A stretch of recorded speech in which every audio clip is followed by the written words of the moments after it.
Ating mga dalang Biblia sa Genesis chapter 15. Panatilihin po nating nakabukas dahil habang pinag-uusapan natin ay binabasa po natin ang ating text.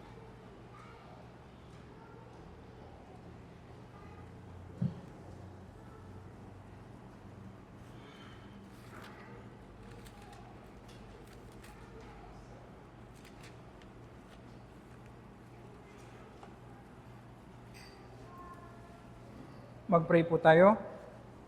Salamat po, Panginoon, sa iyong mga salita na aming pag-aaralan ngayong umaga. Ang dalangin po namin, Panginoon, kumilos ang iyong Holy Spirit para maranasan namin, Panginoon. Hindi lamang namin maunawaan, kundi maranasan namin sa aming mga buhay ang iyong pag-ibig, Panginoon. Ito po ang kailangan namin, higit na kailangan namin, Panginoon, upang ang aming mga buhay, individually at bilang isang iglesia, Panginoon, ay maging useful sa iyong kingdom, upang sumagana kami sa mabuting gawa, upang magbigay ng luwalhati ang aming mga buhay, Panginoon, sa iyong pangalan. At ang anuman ang nagbibigay ng luwalhati sa iyo, Panginoon, ito ang makabubuti sa amin. Sa pangalan ng aming Panginoong Hesus. Amen.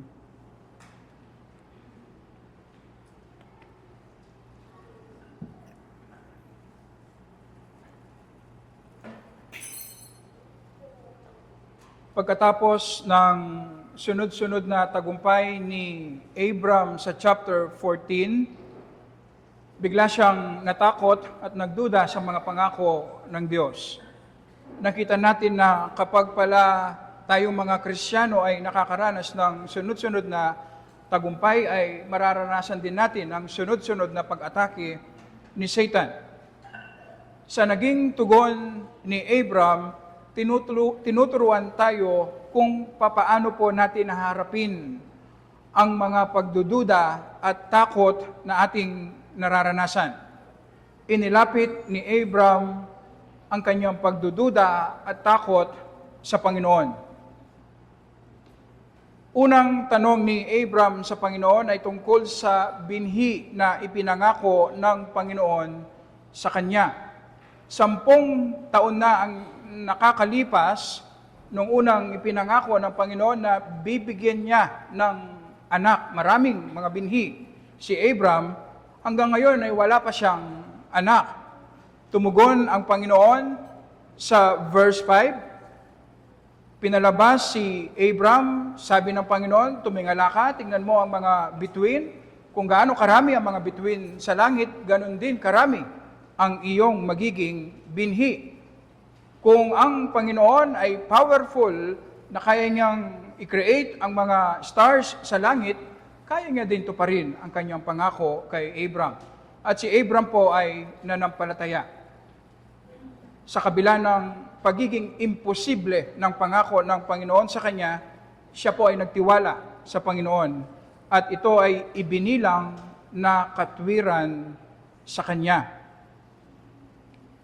Nanampalataya si Abram na manggagaling sa kanyang lahi ang binhi na ipinangako na gagapi kay Satan na magliligtas sa lahat ng mga makasalanan. Ito ang ating Panginoong Hesus. Ang ibig sabihin mula sa malayo ay nanampalataya si Abram sa paparating na tagapagligtas. At tayo naman ngayon ay nanampalataya sa kung ano ang nakaraan nangyari na ang Panginoong Hesus ay namatay sa krus para sa ating kaligtasan. Sinasabi na iisa lamang ang paraan ng kaligtasan mula sa Old Testament hanggang sa New Testament. Ang susunod na concern ni Abram ay ang tungkol naman sa pangakong lupa ng Panginoon sa kanya. Huwag nating kakalimutan, pagdating sa pangakong kaligtasan ng Panginoon kay Abram, ito ay kinabibilangan ng binhi at lupa. Sa verse 7, sinabi sa kanya, "Ako ang Panginoon na nagpaalis sa iyo sa Ur ng mga Kaldeo upang ibigay sa iyo ang lupaing ito para angkinin." Verse 8, "O Panginoong Diyos," sabi ni Abram, "papaano ko malalaman na mamanahin ko iyon?" Makikita natin kay Abram ang maka-Diyos na pagsasaliksik. May pangako ang Panginoon sa kanya. Bibigyan siya ng lupa para sa kanyang mga descendants. Gustong panghawakan ni Abram ang pangako ng Panginoon. Pero naghahanap siya ng patunay. Panginoon, ano ang patunay na ibibigay mo nga ang lupang ito sa akin? Upang doon niya iangkla ang kanyang pananampalataya. Parang kamukha siya ng isang ama na lumapit sa ating Panginoong Yesus na dahil nasapian ng demonyo ang kanyang anak na lalaki, ang sabi niya sa ating Panginoong Yesus, "Nananampalataya ako. Tulungan mo ang kawalan ko ng pananampalataya." Kung kamukha lamang natin si Abram, na kapag nakakadama tayo ng pagdududa, ng takot, ay agad-agad na maghahanap tayo ng mga patunay sa salita ng Panginoon upang matulungan ang ating pagdududa, upang masolusyonan ang ating takot. At mas lalo tayong mag-i-spend ng time sa prayer na sinasabi natin sa Panginoon, "Panginoon, gusto kong magtiwala, gusto kong manampalataya, pero nahihirapan ako. Tulungan mo ang kawalan ko ng pananampalataya." Kung ganito lamang palagi ang tugon natin every time na nagdududa tayo sa kabutihan ng Panginoon sa atin, natatakot tayo sa kung ano ang mangyayari sa atin, kung palagi tayong lumalapit sa salita ng Panginoon upang makakita tayo ng katotohanan kung saan pwede nating iangkla ang ating pananampalataya, tutulungan tayo ng Panginoon. Palalakasin niya ang ating pananampalataya. Pero hindi yon ang palagi nating ginagawa. Ang madalas kapag tayo ay nakakaranas ng takot at pagdududa sa Panginoon, pinapabayaan natin ang takot, ang pagdududa, ang kumausap sa atin, ang magdomina sa ating puso't kaisipan.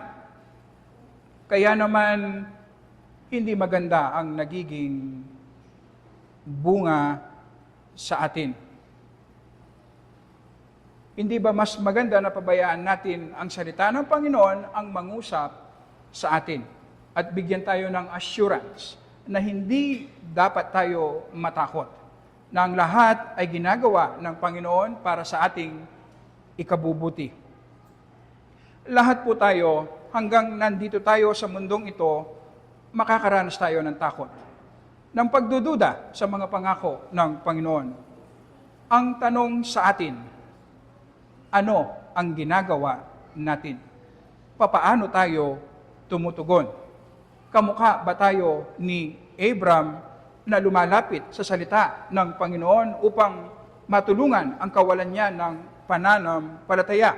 Nag-i-spend ba tayo ng maraming time sa prayer upang i-confess natin ang kawalan natin ng pananampalataya at palakasin ng Panginoon ang ating pagtitiwala sa Kanya? Iniiyak ba natin araw-araw sa Panginoon na gusto nating magtiwala pero nahihirapan tayo? Kaya naman ang Panginoon tutugon sa atin at bibigyan tayo ng assurance ng Holy Spirit, kikilos sa ating mga puso na ang ating binabasang katotohanan sa salita ng Panginoon ay magiging totoo sa atin. Lalakas ang ating pananampalataya. Sa tugon naman ng Panginoon kay Abram, masisilip natin na kalooban ng Panginoon na magkaroon tayo ng kasiguraduhan sa kanyang mga pangako. Maging sigurado tayo, maging confident tayo, at mabubuhay tayo base sa kanyang mga pangako sa atin. Ang pananampalatayang Kristiyano ay may pinangahawakang malinaw at siguradong salita ng Panginoon. Hindi po bulag ang ating pananampalataya. Kapag naunawaan natin ang salita ng Panginoon, ang kanyang mga pangako, at ang Holy Spirit ay kikilos sa atin upang gawing totoo ang mga ito sa ating buhay, doon lamang tayo mabubuhay na kalugod-lugod sa Panginoon. Doon lamang natin mararanasan ang comfort, ang joy, ang satisfaction. Doon lamang mamamatay ang takot sa ating puso. Ang buhay Kristiyano ay buhay na paglakad sa pananampalataya. Hindi nakabase sa kung ano ang nakikita ng ating mga mata. Kadalasan, kung ano ang nakikita ng ating mga mata at kung papaano natin i-interpret ang mga ito, taliwas sa kung ano ang sinasabi ng Panginoon sa kanyang mga salita. Kalooban ng Panginoon na maging sigurado tayo sa kanyang mga pangako, sa kanyang mga salita, upang lalakad tayo by faith at hindi by sight. At kung ganito ang kalooban ng Panginoon, makikita natin ngayon ang dahilan kung bakit madalas ang mga bagay na hinihiling natin sa Panginoon, hindi naman masama, pero hindi niya ibinibigay. Marami sa nire-request natin sa Panginoon ay nire-reject niya. Ang reason kasi, gusto niya tayong lumakad by faith at hindi by sight.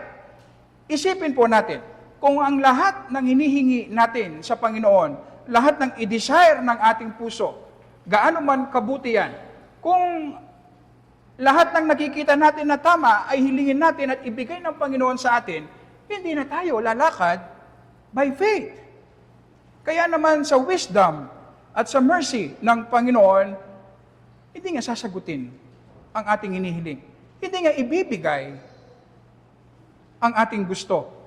Ang gusto niyang ibigay ang kanyang sarili, ang salita, ang kanyang mga pangako, na mabuhay tayo at lumakad tayo base sa kanyang mga pangako at hindi base sa kung ano ang nakikita at gusto natin. At ito ay mercy ng Panginoon sa atin.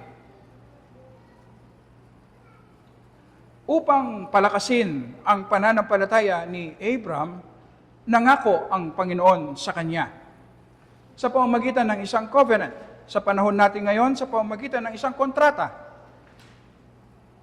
Sa verses 9 and 10, basahin po natin.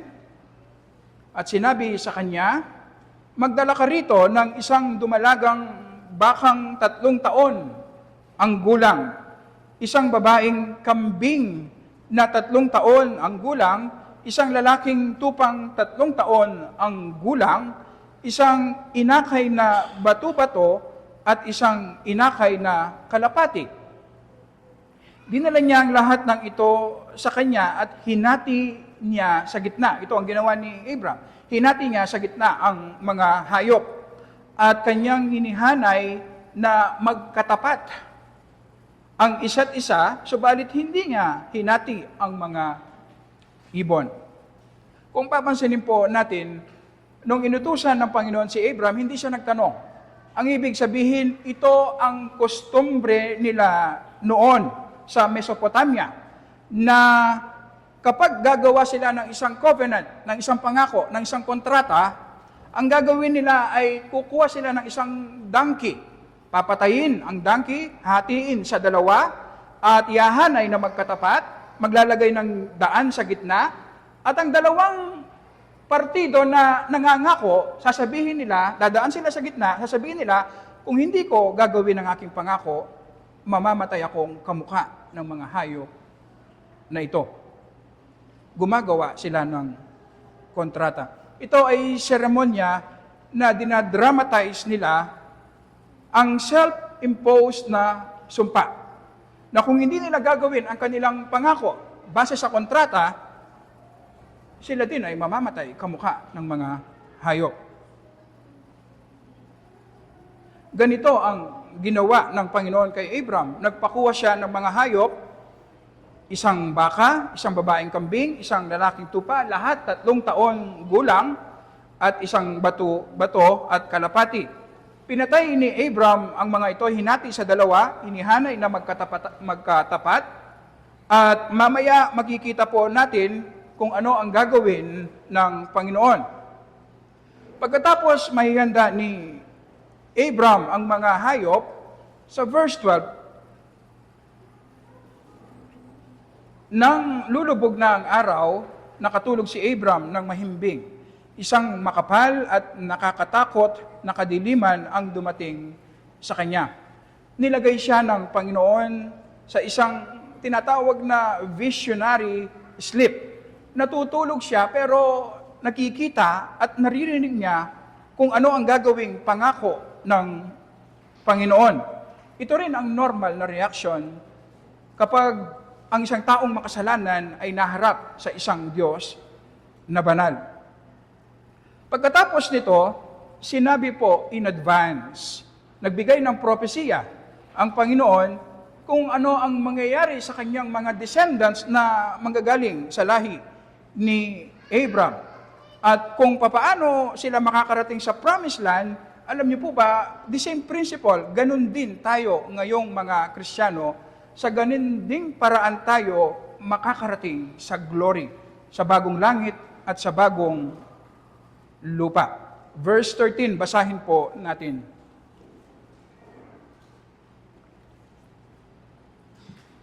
hanggang 16.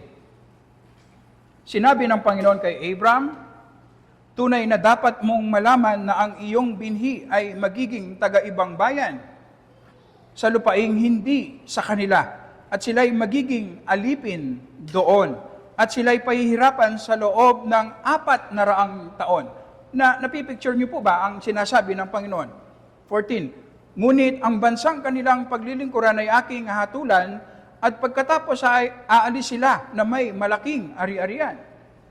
Subalit ikaw ay payapang tutungo sa iyong mga ninuno, at ikaw ay malilibing sa panahong lubos na ang iyong katandaan. Last verse, 16.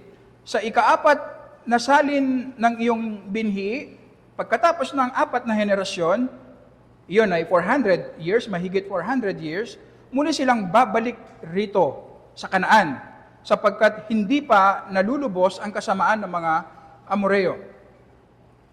Magkakaroon ng maraming physical descendants si Abram. Iyan ang bayang Israel. Bago sila makakarating sa promised land sa Kanaan, bago sila magkaroon ng control sa promised land, ay magiging alipin muna sila sa Egypt sa loob ng 400 o mahigit 400 years. At doon ay magsasuffer sila. Makakaranas sila ng matinding paghihirap. At pagkatapos ng matinding paghihirap sa loob ng 400 years, doon pa lang sila makakapasok sa Kanaan, sa promised land. Sa kung papaano mararating ng bayang Israel ang promised land na pangako ng Diyos sa kanila, ganun din ang magiging karanasan natin, tayong mga mananampalataya, bago natin marating ang bagong langit at bagong lupa. Ang unang makikita po natin, matagal. Sa loob o pagkatapos pa lang ng 400 years, doon pa lamang nila mararating ang promised land. Ang proseso sa pagpapalago sa atin ng Panginoon at sa pagpapalaki ng Panginoon sa kanyang iglesia, napakatagal, matagal na proseso. Hindi ito nangyayari overnight. Makakatulong sa atin ang kaalamang ito, lalo na sa panahon natin ngayon na nasanay tayo sa instant. Meron tayo ngayong instant na pagkain, mabilis, makakain tayo. Instant na paglalaba. Hindi na yung manual, merong automatic na paglalaba ngayon. Pati yung diet natin, merong instant. Pati yung transportation natin, meron ding instant. Kung i-apply natin sa ating pananampalataya ang ganitong kaisipan, madi-disappoint tayo. Hindi natin makikitang malinaw na ang Panginoon pala ay kumikilos sa atin, pero mabagal. Mabagal. Pero siguradong kumikilos sa buhay natin. Sa matagal na prosesong ito, imbes na magmadali at pagdudahan natin ng Panginoon dahil wala tayong nakikitang visible results, di ba mas maganda mag-submit tayo sa timing at proseso ng Panginoon sa atin. Ang mahalaga na dapat nating gawin sa bawat sitwasyon kung saan tayo ilagay ng Panginoon, sa bawat stage ng ating buhay, sa lahat ng ating relationships, sa ating trabaho, sa church, at sa mga taong nilalapit ng Panginoon sa atin, ay magsikap tayo na tumugon ng tama. Kung ano ang nasa harapan natin ngayon, yon ang pagsikapan natin na makatugon tayo ng tama at nakaayon sa kalooban ng Panginoon. Hindi po ang gusto natin yung nagmamadali tayo. Sa pagmamadali natin, marami tayong namimiss. Na importante pala na araw-araw ay maging matapat tayo sa kalooban ng Panginoon. Alam niyo po ba, kapag ganito ang ating kaisipan, na kontento tayo sa kung ano ang ibinibigay ng Panginoon araw-araw sa atin at nagsisikap tayong maging matapat sa lahat ng aspeto ng ating buhay, hindi natin namamalayan. Malaki na pala ang pagbabago na ginagawa ng Panginoon sa atin. Hindi natin namamalayan, malaki na pala ang pagbabago na ginagawa ng Panginoon sa ating iglesia. Araw-araw, may ginagawa ang Panginoon sa ating mga puso. Pero nagre-require ng time para maging visible sa ating panlabas na buhay.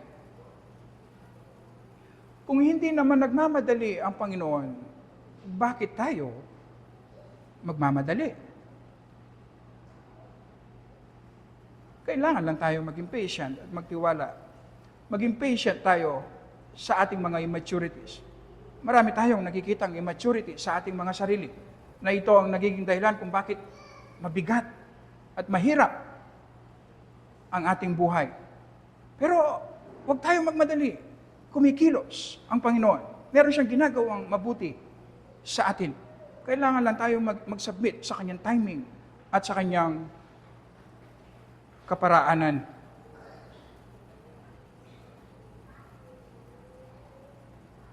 Pangalawa na makikita po natin, ang daan patungo sa promised land ay buhay ng paghihirap.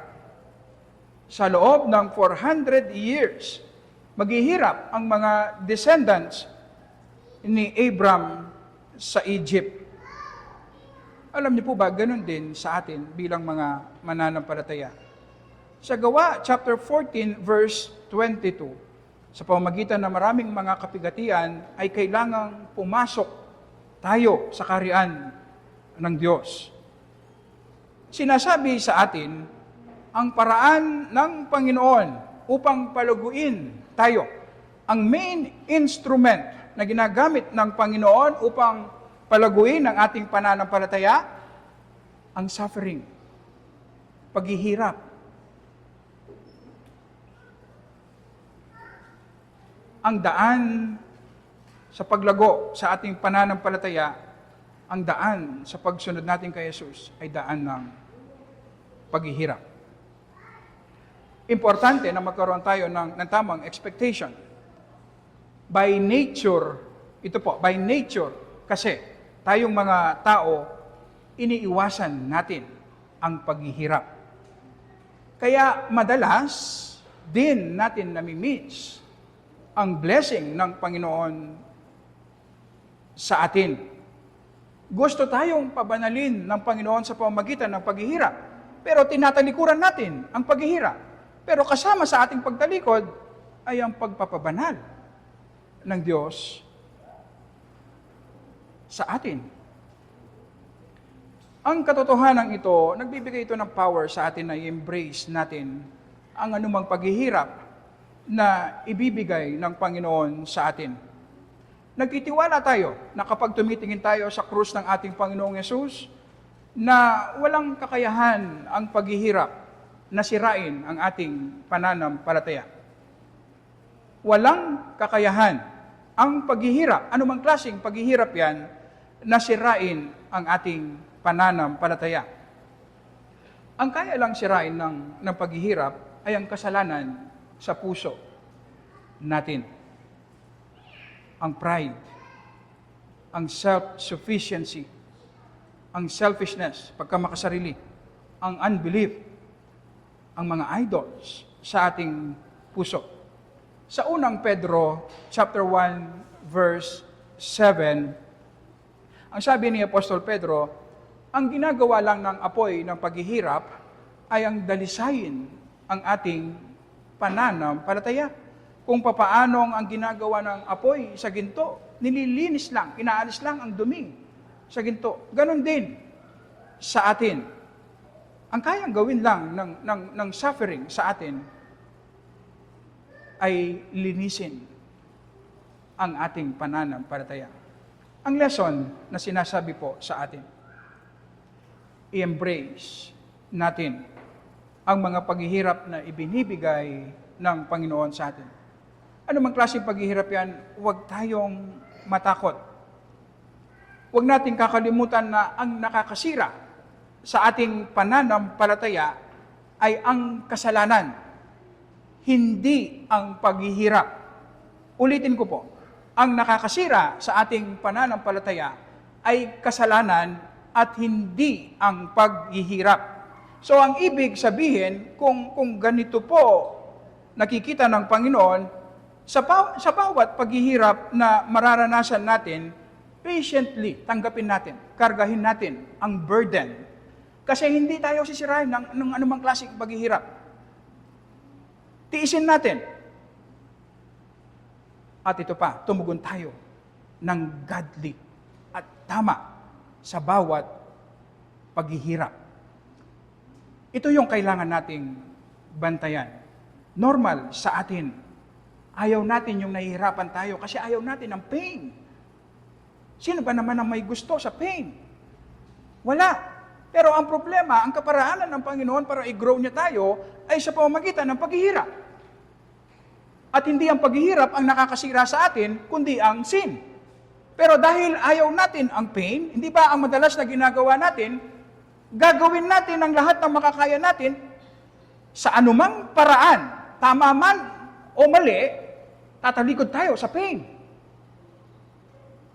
At dahil tumalikod tayo, gumawa tayo ng kasalanan, hindi tayo nag-respond ng tama, ng godly sa suffering, masisira tayo.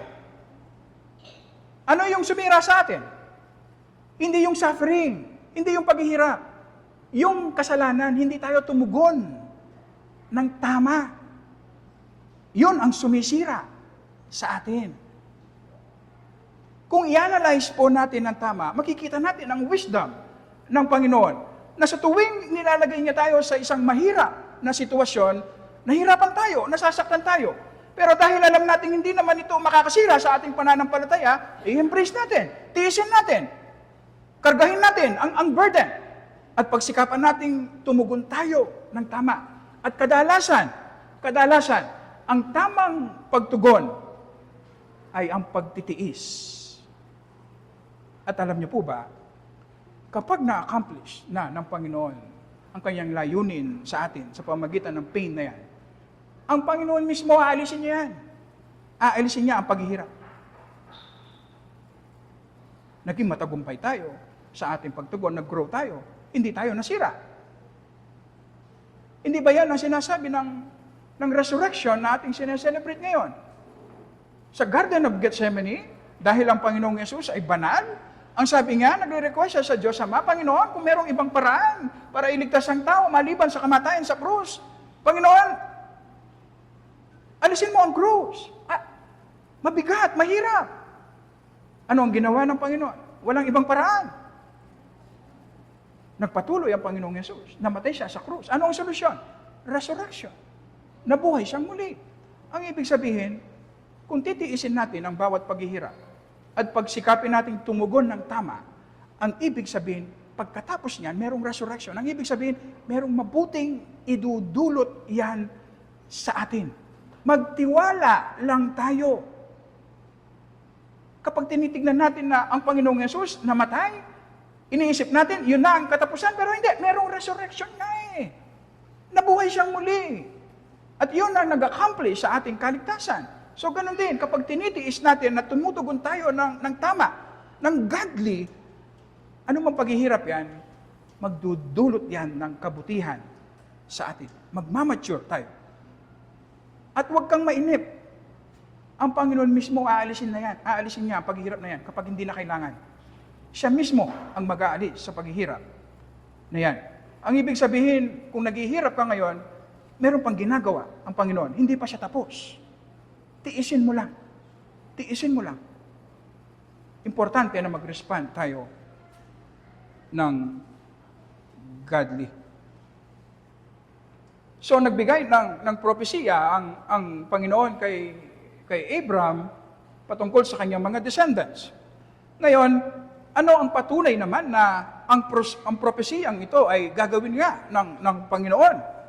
So, ang issue dito ay ang pananampalataya ni Abraham. Pero ang Panginoon sa kanyang mercy, bumababa ang Panginoon kay Abraham at binigyan niya ng patunay si Abraham na kung ano ang pinangako ng Panginoon ay kanyang gagawin. Sa verse 17 hanggang 21, basahin po natin.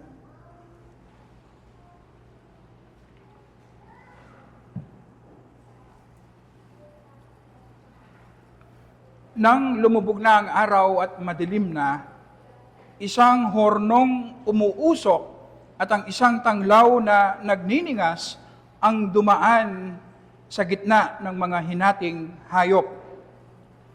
Nang araw na iyon, ang Panginoon ay nakipagtipan, nangako kay Abraham na sinasabi, ibinigay ko ang lupaing ito sa iyong binhi mula sa ilog ng Ehipto hanggang sa malaking ilog, ang ilog Euphrates, ang lupain ng mga Kineo, Kiniseo at ng mga Kadmoneo, 20 ng mga Heteo, Pereseo at Rephaim, at ng mga Amoreo, Cananeo, Gergeseo at ng mga Jebuseo. Pinapakita yung boundary na ibibigay ng Panginoon, ang lawak ng lupain na ibibigay ng Panginoon kay Abraham. So pagkatapos ibigay ng detalyado kung ano ang mangyayari sa mga descendants ni Abraham, nagbigay ng patunay ang Panginoon na gagawin niya, mangyayari kung ano ang kanyang sinabi sa pamamagitan ng isang seremonya. At ito ang magiging assurance ni Abraham. Sa pamamagitan ng hornong umuusok at ang isang tanglaw na nagniningas na simbolo ng banal na presensya ng Panginoon. So ang ibig sabihin po, dumaan ang Panginoon sa gitna ng mga hinating hayop. Ganito ang ibig sabihin ng Panginoon sa kanyang ginawa. Sinasabi niya kay Abraham, bibigyan kita ng maraming mga descendants at dadalhin ko sila sa lupang pangako. Kung hindi ko gagawin ang aking pangako, mas maganda pa na mamatay ako kamukha ng mga hayop na yan. Ipinapakita kung gaano kaseryoso ang Panginoon sa kanyang pangako. Mas maganda pa na mamatay ako kamukha ng mga hayop na hinati. Isang nakakapagtaka, ang Panginoon lamang ang dumaan sa gitna. Hindi kasama si Abraham. So ang ibig sabihin po, ang katuparan ng pangako ng Panginoon ay nakadepende lang sa Panginoon at hindi kay Abraham. Walang participation si Abraham. Hindi natin pwedeng sabihin na kung hindi mag-cooperate si Abraham sa Diyos, ay hindi matutupad ang kanyang pangako. Hindi po. Hindi po. Ito ay nakadepende solely sa grace ng Panginoon na libreng ibibigay ng Panginoon ang kaligtasan, ang promised land sa mga descendants ni Abraham. Alam po ba natin na ang pangakong ito ay nagkaroon ng katuparan, ang seremonyang ito ay nagkaroon ng katuparan sa kamatayan ng ating Panginoong Yesus sa krus. Ma-appreciate natin kung papaano po ang New Testament ini-interpret niya ang Old Testament. Sa Matthew 26 verse 28, sa gabi bago po mamatay ang ating Panginoong Yesus sa cross, sa pamamagitan ng pag-institute niya ng banal na hapunan, ganito po binigyan ng pakahulugan ng Panginoong Yesus ang kanyang kamatayan sa krus. Verse 28, sapagkat ito ang aking dugo ng tipan. Anong tipan na tinutukoy niya? Yung tipan na ginawa ng Panginoon kay Abraham, yung dugo ng mga hayop, di ba? Na nabubuhos dahil sa marami, sa ikakapatawad ng mga kasalanan.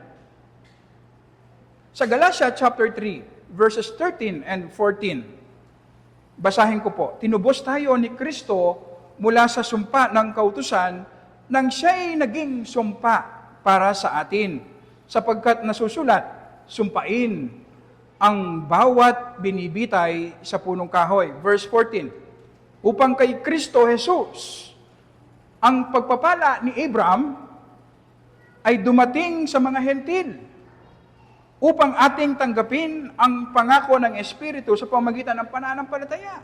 Ang ibig sabihin, sa pamamagitan ng kamatayan ni Jesus sa krus, kung tayo ay mananampalataya sa Kanya, ay mapapasa atin din yung kaligtasan na ipinangako kay Abraham. Sa Matthew 27, verse 45, mula ng oras na ika-6 ay nagdilim sa buong lupain hanggang sa oras na ika-9. At nang malapit na ang oras na ika-9 ay sumigaw si Jesus nang may malakas na tinig na sinasabi, Eli, Eli, lama sabachthani, na ang kahulugan ay Diyos ko, bakit mo ako pinabayaan? Hindi ba yung kadiliman din ang background bago dumaan ang Diyos sa mga hinating hayop? Bago mamatay ang ating Panginoong Yesus, nagdilim, nagkaroon ng matinding kadiliman. Ang New Testament sinasabi sa atin, ang paraan ng Panginoon upang ibigay ang kaligtasan kay Abraham at sa atin ay sa pamamagitan ng kamatayan ng Panginoong Yesus sa krus. Ito po ang katuparan ng pagdaan ng Diyos sa mga hinating hayop. Kung kailangang mamatay ang Diyos para lamang iligtas si Abraham, at ang mga taong mananampalataya, gagawin ng Panginoon. At ito ang ginawa ng Panginoong Yesus. Diyos na nagkatawang tao.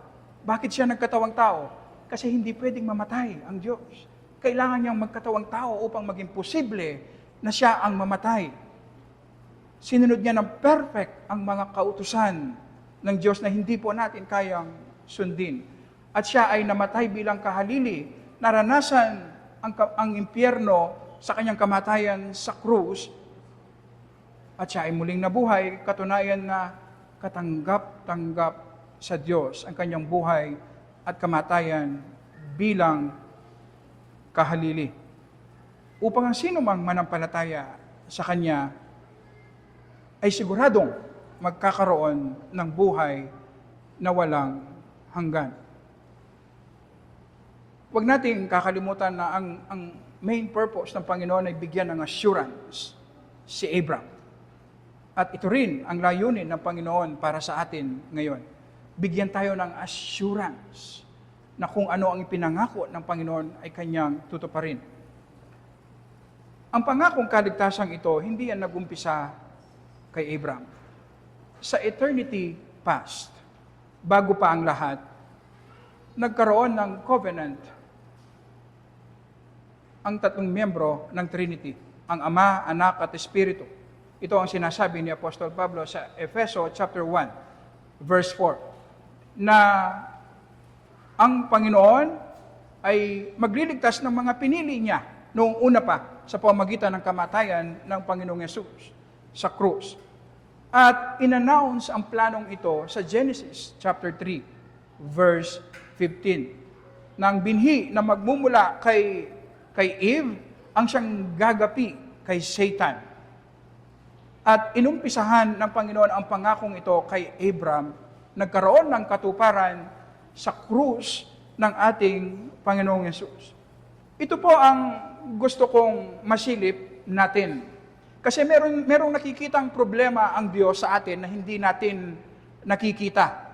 Kaya kung i-analyze po natin, ipinapakita sa atin ng Panginoon ang kanyang perpektong katapatan sa kanyang mga pangako. Sigurado na kung ikaw ay mananampalataya kay Jesus para sa iyong kaligtasan, sigurado kang magkakaroon ng buhay na walang hanggan. Siguradong mararating natin ang glory. Sigurado na anumang paghihirap yan ay makakabuti para sa atin at makakatulong upang tayo ay lumago sa pananampalataya. Gaano man kabagal ang kilos ng Panginoon, siguradong makakamit niya ang kanyang layunin sa ating mga buhay. Kung maging sigurado lang tayo sa ating kaligtasan, hindi ko po sinasabi na sa ating isip lang. Lahat po tayo kasi sinasabi ng ating doktrina na ang kaligtasan na hindi nawawala. Pero alam niyo po ba, meron itong mabigat na implikasyon sa ating mga buhay. Ang pangakong ito na hindi lang ito basta doktrina na ini-embrace natin. Kung maunawaan natin ang pangakong ito ng Panginoon, ang kanyang perpektong pangako, merong mabigat na implikasyon sa ating pang-araw-araw na buhay. Kung tanungin natin ng ating mga sarili, nagtitiwala ba tayo na tunay nga mabuti ang Panginoon? Na kung ano ang pinangako niya ay kanyang gagawin, baka sasabihin natin, oo. At kasama niyo ako doon. Pero alam niyo po ba, ang tunay na test, kung naniniwala talaga tayo na mabuti ang Panginoon sa atin, sa panahon po na ang kalooban ng Panginoon ay taliwas sa ating kalooban. Sa panahon na ang kalooban ng Panginoon ay nagdudulot ng pain, ng misery, paghihirap sa atin. Yun ang tunay na test. Kung tunay ba tayong nagtitiwala sa kabutihan ng Panginoon.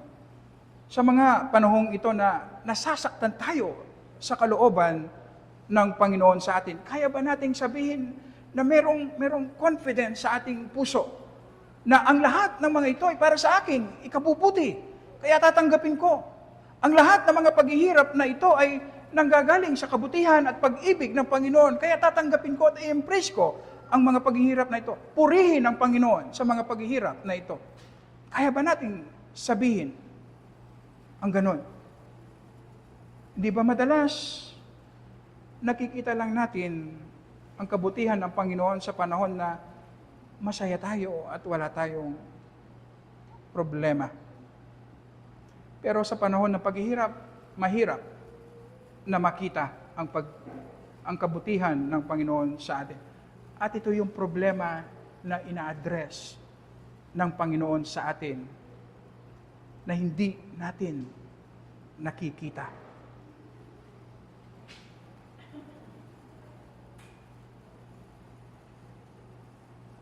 Si J.C. Ryle, meron siyang sinabing 3 kasalanan na dapat palaging pag-pray at bantayan nating mga Kristiyano. Ang una, pride. Pangalawa, worldliness. Pangatlo, unbelief. At ang sabi niya, ang pinakamatindi sa tatlo ay unbelief. Unbelief. Alam niyo po ba, hindi man pride ang nagpabagsak kay Adam at Eve sa Garden of Eden. Hindi po pride. Unbelief. Hindi nila nakita ang kabutihan ng Panginoon. Nung kinwestiyon ni Satan na merong pinagkakait na mabuti ang Panginoon sa inyo, kaya pinagbabawal niya na kainin niyo ang bunga ng halaman na ito.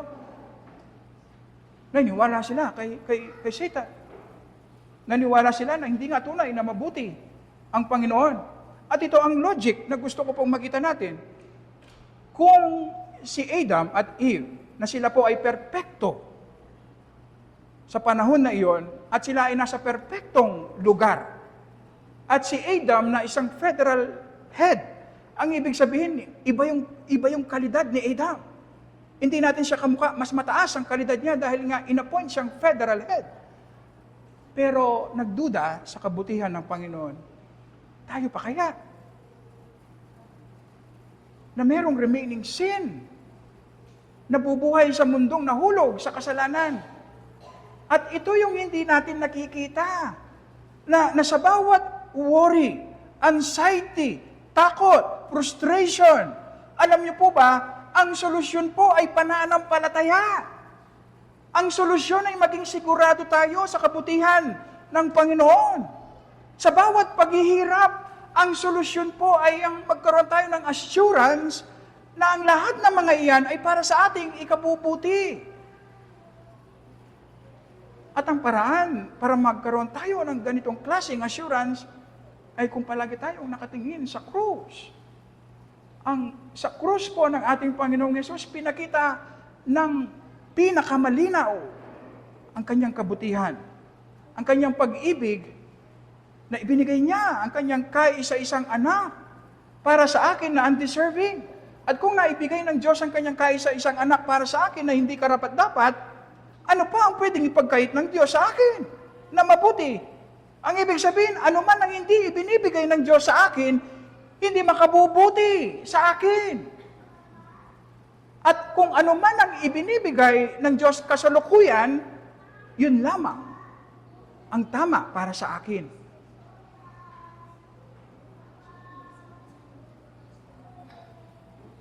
Kung minahal ako ng Diyos nung ako'y makasalanan pa, ngayon ba na nakagawa ako ng kasalanan, tatalikod sa akin? Hindi.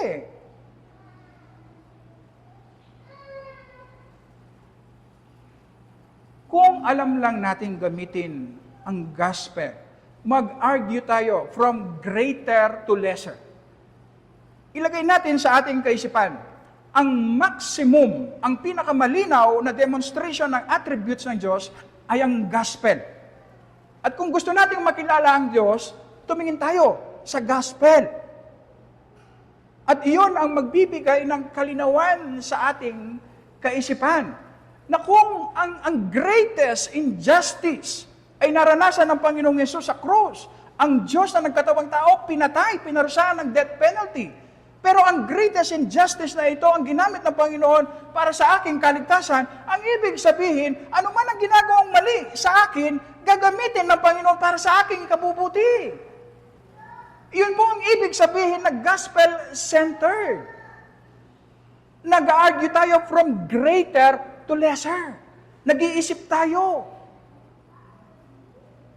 At yun ang magbibigay ng assurance sa akin.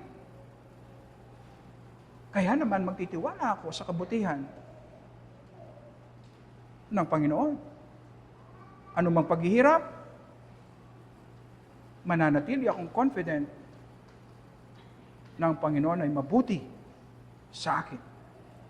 At anuman ang ibibigay niya sa akin, gaano man kahirap, kapait, ito'y makabubuti sa akin. Wala man magbago sa ating buhay, tayo ang binabago ng Panginoon at mananatiling matatag ang ating pananampalataya. Kapag ito ay nakaangkla sa mga pangako ng Panginoon sa atin. Kung ikaw ay nandito at walang saving relationship kay Jesus, iisa lamang ang itinakdang daan ng Panginoon upang ikaw ay maligtas. Sa pamamagitan ng Panginoong Yesus. Ikaw ay nasa ilalim ng puot ng Diyos. Nagagalit ang Diyos sa iyo. At dadalhin ka niya sa impyerno bilang kabayaran ng iyong mga kasalanan. At hindi magbabago ang isip ng Panginoon. Ang pinag-uusapan, sino ang sasalo? Sino ang aako ng galit ng Panginoon sa iyong mga kasalanan? Kung hindi ka mananampalataya kay Jesus, ikaw ang magbabayad ng lahat ng iyong mga kasalanan sa impyerno. Pero hindi mo kailangan gawin yun. Sa pag-ibig at mercy ng Panginoon, ibinigay niya ang kanyang kaisa-isang anak, ang Panginoong Jesus, bilang substitute, kahalili, na buhay ng perfect, kasi hindi natin kayang mabuhay ng perfect. Nagbayad ng kasalanan sa krus, upang ang sino mang manampalataya sa Kanya, magdidepende lamang kay Jesus para sa Kanyang kaligtasan, magkakaroon ng buhay na walang hanggan. Sigurado yan, pangako yan ng Diyos. Ano ang patunay? Nag-resurrect ang Panginoong Jesus mula sa mga patay. Tayo po ay manalangin. Salamat po, Panginoon, sa iyong mga salita. Bigyan mo po kami ng wisdom, Panginoon.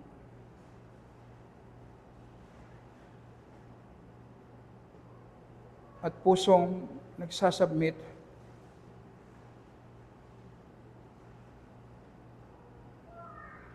na makita namin, Panginoon,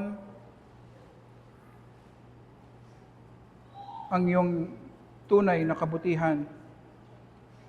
At tumihingi kami ng tawad, Panginoon, sa maraming pagkakataon, sa aming isip, sa aming puso, sa aming gawa, na sinasabi namin sa iyo sa pamamagitan ng aming pagko-complain, galit, frustration, na sinasabi namin, hindi ka mabuti, hindi mo alam ang iyong ginagawa.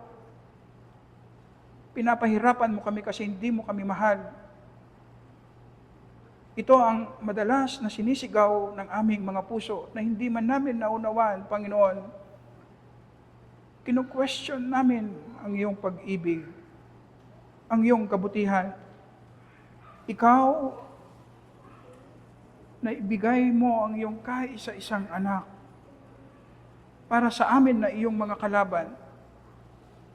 Ang aming Panginoong Hesus na inako niya, naranasan niya ang pinakamabigat na parusa na pwedeng maranasan ng isang tao. Kinarga niya ang iyong puot sa kasalanan upang kami na hindi karapat-dapat, Panginoon, ay magkaroon ng buhay na walang hanggan. At narito kami ngayon, Panginoon, kino-question namin ang iyong sinseridad, ang iyong kabutihan, ang iyong pag-ibig. Ganito po kami kasama. Ganito po, Panginoon, na ignorante at bulag ang aming mga puso't isipan. Hindi ka namin kilala, Panginoon. Kaya naman, sa pamamagitan lamang ng iyong Holy Spirit, na i-penetrate mo ang aming mga puso't isipan, Panginoon. Ipaliwanag mo sa amin at ipakita mo sa amin ang iyong pag-ibig sa krus ng aming Panginoong Yesus. At maranasan namin ang comfort, ang joy, ang satisfaction, ang strength, ang stability, ang usefulness, ang moral strength, Panginoon, upang mag-glorify, hindi po kami, kundi ang iyong pangalan lamang, sa pangalan po ng aming Panginoong Yesus. Amen.